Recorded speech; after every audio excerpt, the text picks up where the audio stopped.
Hello everyone, IAS ક્રોનિકલમાં આપ સૌનું સ્વાગત છે. આજે આપણે અહીંયા એક નવી સિરીઝ ચાલુ કરવા જઈ રહ્યા છીએ, જે છે ઇથિક્સ એટલે કે નૈતિકતાને લઈને. તો જે આપણે જાણીએ છીએ કે જીપીએસસી ના અને યુપીએસસી ના હવે તો બંનેના પેપરમાં આમનું બંનેના જે મેન્સ એક્ઝામ છે એમાં એક અલગથી પેપર આવે છે, ઇથિક્સ પેપર. ઠીક છે,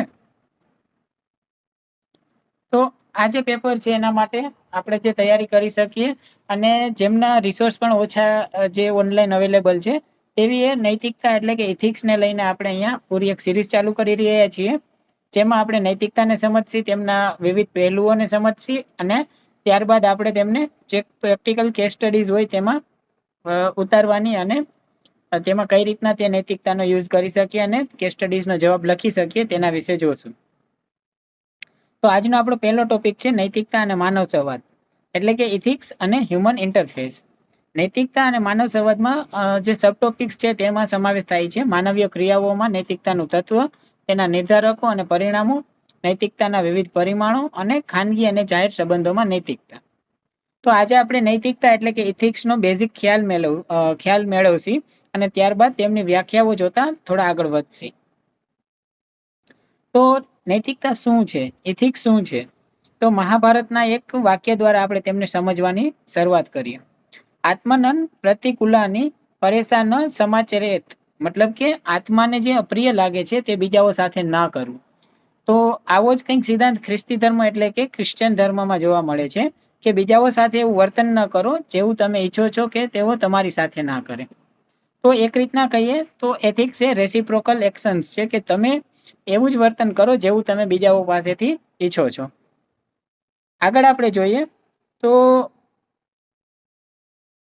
ઇથિક્સ શબ્દ છે એ ગ્રીક ભાષાના ઇથોસ શબ્દમાંથી આવ્યો છે, જેનો અર્થ ચારિત્ર એટલે કેરેક્ટર, આદત એટલે હેબિટ અને સંસ્કૃતિ એટલે કલ્ચર જેવા વગેરે મિનિંગ થાય છે. નૈતિકતા એ વર્તન સંહિતા એટલે કે કોડ ઓફ કન્ડક્ટ છે, એટલે કે આપણે કેવો વર્તન કરવું જોઈએ સમાજમાં તેનો એક પ્રકારના કહીએ તો કોડ છે, વર્તન સંહિતા છે કે જેવી આપણે અપેક્ષા આપણે પોતાનાથી અને બીજાથી રાખીએ છીએ કે આવું વર્તન કરવું જોઈએ. નૈતિકતાની વ્યાખ્યાઓ જોઈએ તો નૈતિકતા એ માનવીય ક્રિયાઓનું સાચું કે ખોટું હોવાના દ્રષ્ટિકોણથી અભ્યાસ કરે છે. તો કોઈ ક્રિયા સાચી છે અથવા તો ખોટી છે તો તેમના જે અલગ અલગ દ્રષ્ટિકોણો છે તેમનો અભ્યાસ નૈતિકતા કરે છે. હવે આપણે આગળ સમજશી કે કોઈ પણ વસ્તુ સાચું હોવું અથવા ખોટું હોવું એ એક રીતના કહીએ તો રિલેટિવિઝમ છે, બરોબર છે. એ એક જ ઘટના કોઈ માટે સાચી હોઈ શકે અને બીજા માટે ખોટી હોઈ શકે. તો અલગ અલગ કલ્ચર, અલગ અલગ સોસાયટીના જે નૈતિકતાની વ્યાખ્યાઓ, નૈતિકતાની જે સમજ હોય છે તે અલગ અલગ હોય છે. તે આપણે આગળ જે મોરલ રિલેટિવિઝમ છે એમાં જ સમજશું. આપણે અહીંયા આગળ જોઈએ તો નૈતિકતા એ મનુષ્ય કેવો હોવો જોઈએ તેની વિજ્ઞાન સંગત સમજ આપે છે. વિજ્ઞાન સંગત એટલે કે સાયન્ટિફિક. તો નૈતિકતા જે આપણે એથિક્સ ભણશી તો એ એક રીતના કહીએ તો સાયન્ટિફિક સમજ આપવાની કોશિશ કરે છે કે મનુષ્ય કેવો હોવો જોઈએ. તે જીવનને નિયમિત અને દિશાબદ્ધ બનાવે છે, એટલે કે વ્યક્તિને ડાયરેક્શન આપે છે જીવનમાં કે તેમને શું કરવું જોઈએ, એક ગાઈડ તરીકે વર્તન કરે છે. થિયરી એટલે કે સિદ્ધાંત તરીકે આપણે નૈતિકતાને નૈતિક નિર્ણયોના મૂળભૂત સિદ્ધાંતો પ્રદાન કરે છે, એટલે કે આપણે જે પ્રેક્ટિસ કરીએ, જે વ્યવહાર હોય છે આપણો સમાજમાં, તેમાં પ્રાપ્ત કરવાના લક્ષ્યો અને તેમને પ્રાપ્ત કરવાની રીતો સાથે નૈતિકતાને સંબંધ છે. નૈતિકતા માનવની સ્વૈચ્છિક એટલે કે વોલેન્ટરી ક્રિયાઓ સાથે સંબંધિત છે. આ ખાસ ધ્યાન રાખવા જેવી બાબત છે, કેમ કે આપણે એમને સમજીએ એક ઉદાહરણથી કે નૈતિકતા છે એ માત્ર જે સ્વૈચ્છિક એટલે કે વોલેન્ટિયર ક્રિયાઓ છે તેનાથી સંબંધિત છે. ઇનવોલેન્ટરી એટલે કે અસ્વૈચ્છિક અથવા તો બળજબરી પૂર્વકની જે ઘટના, જે માણસની એક રીતના કહીએ કે ક્રિયાઓ હોય છે જે ફોર્સફુલી હોય છે, તેમનો નૈતિકતાની સાથે સમાવેશ થતો નથી. ઉદાહરણ તરીકે જોઈએ કે આપણે કોઈના ફોર્સ દ્વારા એટલે કે આપણા પર બંદૂકની નોક રાખીને કંઈ ખરાબ અથવા ઇલીગલ કાર્ય કરાવવામાં આવે તો એ સમયે આપણે જે કાર્ય કરીએ તેમનો નૈતિકતામાં સમાવેશ થતો નથી, કારણ કે એ આપણી વોલેન્ટરી એટલે કે સ્વૈચ્છિક ક્રિયા નહોતી, આપણા દ્વારા કરાવવામાં આવી હતી. આ સિવાય આપણે બીજું ઉદાહરણ સમજીએ તો જે વસ્તુની આપણને જાણ જ નથી, જાણ ન હોય તેવી કોઈ ક્રિયા આપણે કરી દઈએ તો તેમનો પણ નૈતિકતામાં સમાવેશ થતો નથી. નૈતિક ધોરણોમાં પ્રામાણિકતા, કરુણતા, વફાદારી જેવા ગુણોનો સમાવેશ થાય છે. તેમાં વિવિધ અધિકારો સંબંધિત ધોરણોનો પણ સમાવેશ થાય છે, જેમ કે જીવન જીવવાનું એટલે કે રાઇટ ટુ લાઈફ, જે આપણા બંધારણના આર્ટિકલ 21માં પણ સમાવેશિત છે. તેમનો ઇન્ક્લુડ એટલે કે સમાવેશ આપણે નૈતિકતામાં કરી શકીએ છીએ. આ સિવાય આપણે જોઈએ તો ઈજા અથવા નુકસાનથી મુક્તિનો અધિકાર એટલે કે right to freedom from injury, ગોપનીયતા એટલે કે રાઇટ ટુ પ્રાઇવસી, જેમને સુપ્રીમ કોર્ટે પુટ્ટાસ્વામી કેસમાં આર્ટિકલ 21ની અંદરનો મૂળભૂત અધિકાર ગણાવ્યો છે. તેનો પણ નૈતિકતામાં સમાવેશ થાય છે. તો આપણે જોઈએ કે નૈતિકતા શું છે. હવે આપણે જોઈએ કે નૈતિકતા શું નથી. બરોબર છે, એટલે કે what ethics is not about. તો આપણે એ જોઈએ કે what ethics is not about. તો ત્યાં માત્ર લાગણીઓ પર આધારિત નથી. નૈતિકતા એ બાબત પર આધારિત નથી કે આપણે કંઈક યોગ્ય કે અયોગ્ય લાગે છે કે નહીં. તો આપણા લાગવાથી એટલે કે આપણી જે સબ્જેક્ટિવ લાગણી હોય તેમની સાથે નૈતિકતા જોડાયેલી નથી. ઘણીવાર આપણે યોગ્ય કાર્ય કરવા માંગીએ છીએ, પરંતુ આપણી લાગણીઓ આપણને નૈતિક રીતે વર્તવામાં અવરોધ ઉભો કરી શકે છે. તો આપણી લાગણી એટલે કે ઇમોશન્સ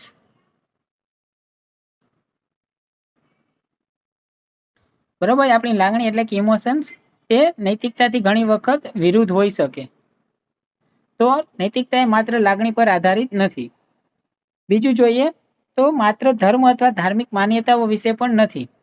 જે નૈતિકતા છે આપણે ઘણી વખત કહીએ છીએ કે આ ધર્મની વિરુદ્ધ છે અથવા તો ધર્મને સંગત છે, પરંતુ નૈતિકતા છે માત્ર ધાર્મિક બાબતો સાથે આધારિત નથી.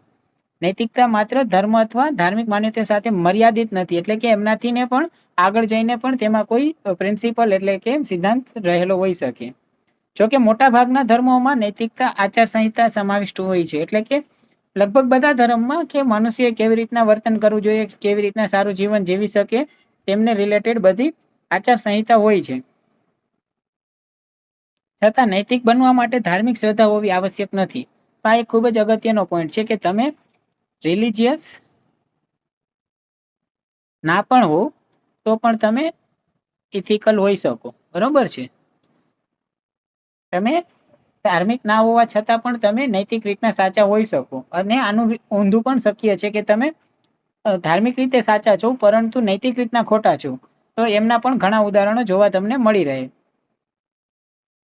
નૈતિક સિદ્ધાંતો દરેક વ્યક્તિને લાગુ પડે છે, ભલે તેની ધાર્મિક માન્યતા કોઈ પણ હોય. બરોબર છે, માત્ર કાયદાનું પાલન કરવું જ નૈતિકતા નથી. હવે ધર્મથી પણ આગળ જતા જે કાયદા બને છે સરકારમાં, તેમનું જ પાલન કરવું એ પણ નૈતિક નથી હોતું. ઘણી વખત કોઈ કાયદા હોય છે એ અનૈતિક રીતના આપણને ઉશ્કેરી શકે છે. નૈતિક બનવાનો અર્થ હંમેશા કાયદાનું અક્ષરશઃ પાલન કરવું એવો નથી. આપણે હાલના જ ઉદાહરણમાં સમજીએ તો જે સોનમ વાંગચુક છે એમનું જે હાલમાં જે પોલીસ દ્વારા એક રીતના કહીએ તો કે કસ્ટડીમાં લેવામાં આવ્યા અને હોસ્પિટલાઇઝેશન કરવામાં આવ્યા, તો જે પોલીસ ઓફિસરો છે કે જે કોઈ બી અધિકારીઓ હતા તેમને તેમનું એક રીતના કહીએ તો કાયદાનું અક્ષરશઃ પાલન કર્યું છે. એમને ઓર્ડર આવ્યો અને તેમને તેમની ડ્યુટી નિભાવી, પરંતુ તે નૈતિક છે કે નહીં તેને લઈને કોન્ટ્રોવર્સી છે કે એવું એ પોલીસ વાળાએ કે કોઈ બી જે અધિકારીઓ હતા તેમને કરવું જોઈએ કે નહીં. તો એ એક રીતના કહીએ તો એથિકલ ડાયલેમા પણ અહીંથી જ બને છે. તો સાચું કે મોટા ભાગના કાયદાઓ સમાજ દ્વારા સ્વીકારેલ નૈતિક ધોરણોને પ્રતિબિંબિત કરે છે, પરંતુ કેટલાક પ્રસંગોમાં નૈતિકતા અને કાયદાઓ અલગ હોઈ શકે છે, જે આપણે હમણાં જ સમજીએ. બરોબર છે, હવે ઉદાહરણ જોઈએ આપણે. ભારતના સ્વતંત્ર સંગ્રામ દરમિયાન થયેલું સવિનય કાનૂનભંગ આંદોલન એટલે કે જે ગાંધીજી દ્વારા સિવિલ ડિસઓબિડિયન્સ મુવમેન્ટ હતું એ નૈતિક હતું, પરંતુ તે સમયના કાયદા મુજબ ગેરકાયદેસર હતું. તો જે કાયદો હતો તેના મુજબ તે ગેરકાયદેસર હતું, પરંતુ એ કાર્ય જે હતું એ નૈતિક હતું. તે ભારતના નાગરિકોના હક માટે, તેમના હિત માટે હતું. આગળ જોઈએ તો માત્ર સામાજિક સ્વીકાર્યતા નથી, તો કે જે નૈતિકતા છે ખાલી સમાજ દ્વારા સ્વીકારવામાં આવેલી વસ્તુ હોય એ જ નથી. નૈતિક વર્તન હંમેશા સમાજમાં સામાન્ય રીતે સ્વીકારવામાં આવતું વર્તન હોય જ એવું જરૂરી નથી. મોટા ભાગ એવું હોય છે પણ એવું જરૂરી નથી. સમાજમાં સ્વીકારેલી કેટલીક પ્રથાઓ અનૈતિક પણ હોઈ શકે છે અને કેટલીક નૈતિક ક્રિયાઓમાં શરૂઆતમાં જ સમાજ દ્વારા સ્વીકારવામાં ન આવી હોય. જેમ કે જે સતી પ્રથા હતી તે એક રીતના કહીએ તો અનૈતિક હતી, બરોબર છે, પણ એ સમાજ દ્વારા સ્વીકારવામાં આવી હતી. તો એવું જરૂરી નથી કે જે વસ્તુ સમાજ દ્વારા સ્વીકારવામાં આવી હોય તે નૈતિક જ હોય, બરોબર. આગળ આપણે સમજીએ તો નૈતિકતા કોઈ ચોક્કસ વિજ્ઞાન પણ નથી. નૈતિકતા કોઈ એવી ચોક્કસ વિજ્ઞાન નથી જેમાં નિશ્ચિત સૂત્રો હોય, મૂલ્યો હોય, બરોબર છે, એટલે કે એમાં કોઈ ફોર્મ્યુલાઝ હોતા નથી. એક સરખો જવાબ મળી શકે નહીં. નૈતિકતા હંમેશા વિષય વસ્તુને લગતી હોય છે, બરોબર છે, એટલે કે સબ્જેક્ટિવ હોય છે. જેમ મેં સ્ટાર્ટિંગમાં જ વાત કરી કે મોરલ રિલેટિવિઝમ એટલે કે આપણે કહીએ નૈતિક સાક્ષરતા.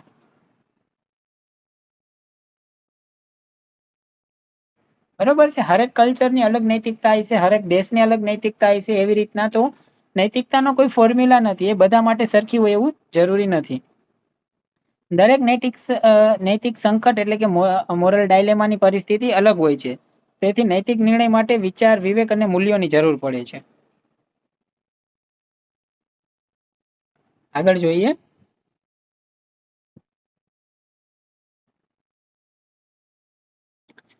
તો નૈતિકતા યોગ્ય અને અયોગ્ય વચ્ચેનો વિવેકપૂર્વક ભેદ સમજવાની અને માનવ કલ્યાણને ધ્યાનમાં રાખીને યોગ્ય કાર્ય કરવાની કળા અને વિજ્ઞાન છે. આ એક રીતના કહીએ તો ડેફિનેશન થઈ શકે, બરોબર છે. હવે આપણે જોઈએ એસેન્સ ઓફ એથિક્સ એટલે કે નૈતિકતાનું તત્વ. તો નૈતિકતા શું છે, એમાં શેનું બનેલી છે તેના વિશે જોઈએ. તો કોઈ પણ વસ્તુનું તત્વ એટલે કે એસેન્સ એના મૂળભૂત સિદ્ધાંતો જે તેની ઓળખ અને સ્વભાવને નિર્ધારિત કરે છે.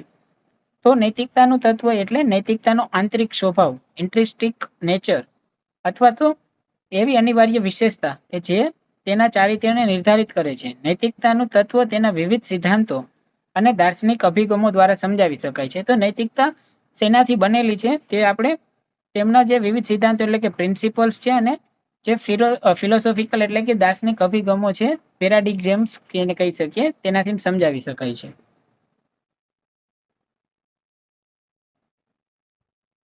નૈતિક સિદ્ધાંતોના પ્રકારો જોઈએ આપણે, બરોબર છે, આપણે એનું એસેન્સ જોવાનું છે, તેમના પ્રકારો જોઈએ. તો એમના નૈતિક સિદ્ધાંતના મુખ્ય 3 સિદ્ધાંતો કહેવામાં આવ્યા છે. તેમાંથી પહેલો સિદ્ધાંત આપણે જોઈએ તો એ છે, આ સિદ્ધાંત સ્વયં સ્પષ્ટ હોય છે, એટલે કે સેલ્ફ એવિડન્ટ હોય છે. તમને જોઈને જ ખબર પડે કે હું સાચું કરું છું કે ખોટું કરું છું, બરોબર છે. આપણે અંદરથી ખબર જ હોય, આપણે બહાર કંઈ પણ બતાવીએ પણ એ સેલ્ફ એવિડન્ટ હોય છે. બીજું, તે દરેક વ્યક્તિને સહજ રીતે અને અંતઃપ્રેરણાથી ઇન્ટ્યુટિવલી જાણીતો હોય. મેં આપણે વાત કરી એ રીતના કે આપણે અંદરથી ખબર જ હોય છે સહજ રીતે કે આપણે જે કરી રહ્યા છીએ તે સારું છે, ખોટું છે, સાચું છે, બરોબર છે. તેને માનવ હૃદયમાંથી દૂર કરી શકાતું નથી, બરોબર છે. તે હ્યુમનનું જે હાર્ટ છે, માનવ હૃદય છે, એમાંથી દૂર ના કરી શકાય. ઉદાહરણ તરીકે જોઈએ તો જે સારા કાર્ય કરવું અને ખરાબ કાર્યથી દૂર રહેવું, આમાં કંઈ એક્સપ્લેનેશનની જરૂર જ નથી. આ એના જેવું છે કે સૂર્ય પૂર્વમાંથી ઉગે છે, બરોબર છે. પૃથ્વીના સંક્ષેપમાં આપણે સાયન્સની રીતના ના જોઈએ કે પૃથ્વી ફરે છે એટલે સૂર્ય ઉગે છે, પણ એક વાક્ય તરીકે જોઈએ તો સૂર્ય પૂર્વમાંથી ઉગે છે. આ એક સનાતન સત્ય છે. એવી રીતના જ સારા કાર્ય કરવા અને ખરાબથી દૂર રહેવું એ એમનો ફર્સ્ટ પ્રિન્સિપલ છે કે જે સેલ્ફ એવિડન્ટ હોય છે. આગળ જોઈએ બીજો પ્રિન્સિપલ, તો ગૌણ સિદ્ધાંત છે, એટલે કે સેકન્ડરી પ્રિન્સિપલ આપણે જોઈએ. તો આ સિદ્ધાંત પ્રથમ સિદ્ધાંતમાંથી જ ઉત્પન્ન થાય છે, બરોબર છે. તેને સમજવા માટે વિચાર અને મનનની જરૂરી છે. તો આપણે જે વાત કરી તે કે સેલ્ફ ઇન્સ્ટિટ્યુટિવ, સેલ્ફ એવિડન્ટ છે, તો એને સમજવા માટે વિચાર અને મનન જરૂરી પડશે. ઉદાહરણ તરીકે જોઈએ તો સત્ય બોલવું, ચોરી ન કરવી, અન્યને નુકસાન ન પહોંચાડવું. તો આના માટે આપણે ખુદ જ વિચારીને સમજીને એમના ઉપર એક્શન લેવા જોઈએ. થર્ડ પ્રિન્સિપલ, તૃતીય સિદ્ધાંત જોઈએ તો આ સિદ્ધાંતને સમજવા માટે અભ્યાસ અને તર્કસંગત વિચારની જરૂર છે, બરોબર છે. આપણે એક રીતના તર્કથી વિચારવું પડશે. કેમ તો કે અલગ જેમ વાત થઈ કે અલગ અલગ કલ્ચર, જે અલગ અલગ આપણે કહીએ કે સંસ્કૃતિ છે, બરોબર છે, તો તેમનું અલગ અલગ છે નૈતિકતા છે. કેમ તો કે તે જીઓગ્રાફીને લઈને, તેમના દેશને લઈને, તેમની હિસ્ટ્રીને લઈને ઘડાયા હશે. તો તેમને તમે યુનિવર્સલી લાગુ ન પાડી શકો. એ અલગ અલગ જે વસ્તુઓ છે કે કલ્ચર છે, દેશ છે, તેમના માટે અલગ અલગ હશે, એટલે કે તર્કસંગત વિચારથી જરૂર પડે છે એમને એપ્લાય કરવા માટે. તે વધુ જટિલ અને પારિસ્થિતિક આધારિત હોય છે. એટલે કે જટિલ હોય છે, તમે ડિસિઝન ના લઈ શકો. જેમ આપણે વાત કરી કે સોનમ વાંગચુકના કેસમાં, બરોબર છે. તો પોલીસ વાળાએ નૈતિક કાર્ય કર્યું કે અનૈતિક કર્યું તે સમજવું થોડુંક ડિફિકલ્ટ પડે છે, કેમ કે એ ખૂબ જ કોમ્પ્લેક્સ એટલે કે જટિલ બની જાય છે. આપણે ઉદાહરણ જોઈએ તો વ્યવસાયિક નૈતિકતા, પ્રશાસનિક નૈતિકતા અને બાયોએથિક્સ. આપણે જે વાત કરી કે પ્રશાસનમાં આ જે પોલીસ અધિકારો કે જે બધા અધિકારીઓ હતા તેમને પ્રશાસનિક નૈતિકતામાં સાચું કર્યું કે ખોટું તે એક રીતના કોન્ટ્રોવર્સી બની રહે છે. આ સિવાય આપણે એક આજનો ટોપિકમાં કવર કરીએ તો એક છે નૈતિક અંતઃપ્રેરણાવાદ એટલે કે મોરલ ઇન્ટ્યુટિઝમ. બરોબર, આપણે એમ કહીએ ને મને અંદરથી ઇન્ટ્યુઝન આવે છે, ઇન્ટ્યુઝન થાય છે. તો નૈતિક ઇન્ટ્યુટિઝમ એટલે કે અંતઃપ્રેરણાવાદ. તો એવું માનવામાં આવે છે કે બધા નૈતિક સિદ્ધાંતો કોઈ એક સ્વયં સ્પષ્ટ મૂળભૂત સિદ્ધાંતમાંથી ઉત્પન્ન થાય છે. આ માન્યતા અનુસાર કોઈ એવી નૈતિક વ્યવસ્થા અથવા નિયમ હોવો જોઈએ જે મૂલ્યોને અમલમાં મૂકે છે અને જે માનવ સ્વભાવમાં સહજ રીતે રહેલો છે.